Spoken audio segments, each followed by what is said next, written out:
you are studying for your Nasm CPT-7 exam, watch this video. So I just took the Nasm exam yesterday on March 30th, 2022, so my brain is still very fresh on what the questions were like. So I'm going to give you guys what is all on the exam and what you need to know so you can pass.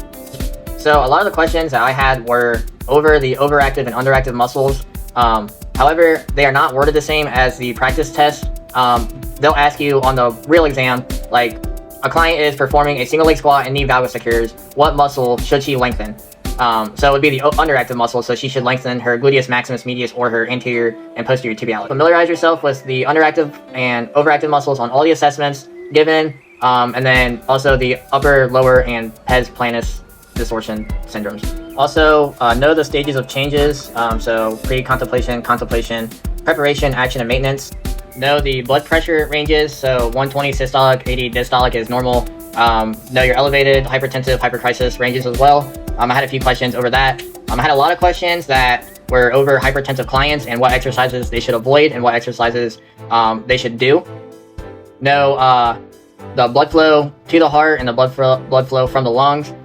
So your right side is your deoxygenated blood, your left side is your oxygenated blood. Your atriums bring blood to the heart, your ventricles put blood into the lungs. BMI numbers, so you're underweight, normal, overweight, and obese. Know those. I had a few questions over that. A lot of the questions were cues on exercises and techniques. So familiarize yourself with the exercise and the technique on how to do it. Know what SMART goals are, what SWOT analysis is. Know the difference between objective and subjective information. Like and follow for part 2. I finally got my study book from NASM to start my journey in personal training. What do you think about them? Legitimate? Okay, so have been a prep coach my whole life for like 18 years. I started training people when I was 16.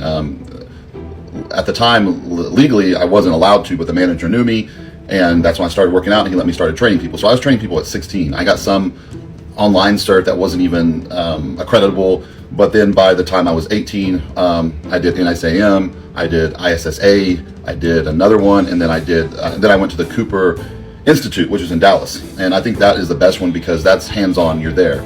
So I know NSAM, I think it's all done from home or online, but the Cooper Institute or the Cooper Clinic, called one or the other, I did several courses there. I did the biomechanics course, I did elderly training, I did functional training, and it was expensive. It wasn't a cheap place, but you're going there physically every day and learning. And at 20 years old, I thought I knew everything.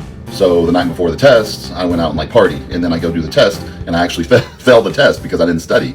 And then so I had to go study, and then I was fine after that. So I had 4 certs.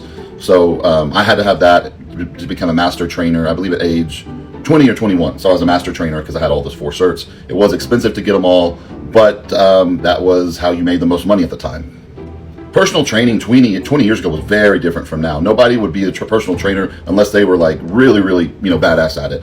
The problem is now there's too many personal trainers that have no clue what they're doing. Unfortunately, just because you get your cert is not going to really teach you much at all.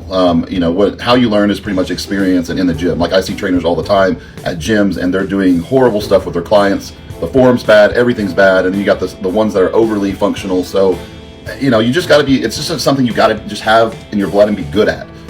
You could get every cert there is and still be a horrible trainer. So, my suggestion is to go another route, not even be a trainer at all, because there's so many out there. It's just like being a waiter now. When I used to train, it was, like an honorable thing. So that's just my 2 cents.